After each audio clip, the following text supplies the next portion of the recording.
L'évangile de la facilité qu'on t'a prêché est un mensonge.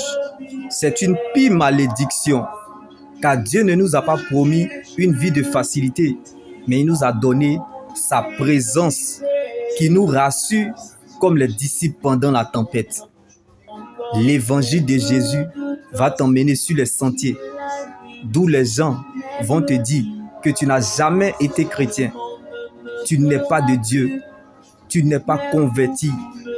Comment le grand Dieu que nous servons, que nous aimons, que nous chérissons, que nous adorons, peut te permettre d'être dans cette situation. Comme Élisabeth, malgré sa vie de sanctification, d'obéissance à Dieu et sa bonne foi, Élisabeth servait Dieu, mais elle n'a rien eu. L'Église n'est pas la fin de nos problèmes. Quand tu sais, on ne peut plus rien faire pour toi. Mais c'est ce que tu ignores qui peut t'envoyer très loin. Jésus n'abandonne jamais ceux qui le cherchent. Et Dieu ne permettra jamais que ses saints connaissent la décomposition. Comme Élisabeth était stérile, mais elle ne savait pas qu'elle était enceinte. Les solides fondations posées par Dieu subsistent et demeurent éternellement. Alors laissez-les regarder la fin du film.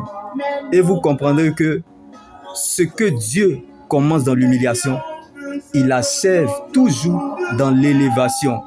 Comme pendant que Élisabeth, dans sa stérilité, regardait à la parole de sa honte, elle ne savait pas qu'elle allait enfanter son Jean-Baptiste. La fête changera d'écran parce que le Dieu que nous servons achève toujours la gloire de ce qu'il commence. Donc le degré de tes épreuves est proportionnel à la gloire qui t'attend. Comme Jésus fut baptisé par Jean-Baptiste, tu es la réponse de Dieu à toute une vie, car ta vie est liée à plusieurs destinées. Donc rien ne commencera et se fera sans toi, Élisabeth, parce que tu es la porteuse de la promesse qui est Jean-Baptiste.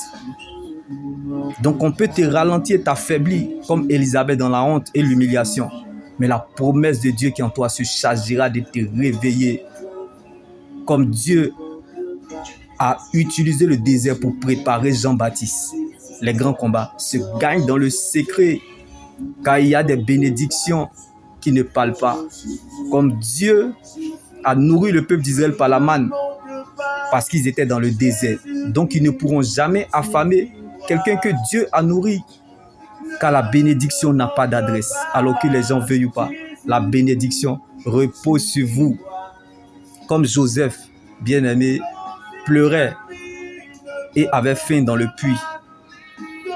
Il ne mangeait pas à sa faim. Pour eux, c'en était fini. Ils ont voulu vendre Joseph et se disaient en eux-mêmes que c'était fini pour lui.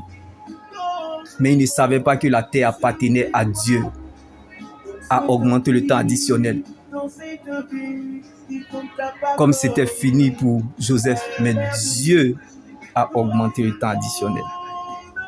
Pendant que les gens pensaient et regardaient Joseph comme un jeune esclave, Dieu voyait le futur gouverneur de tout l'Égypte. Si Dieu pouvait te montrer le futur, ce que tu n'as pas encore vu, Dieu l'a déjà prévu. Alors ne cherche pas à comprendre ce qui se passe, mais cherche plutôt à savoir comment il va finir.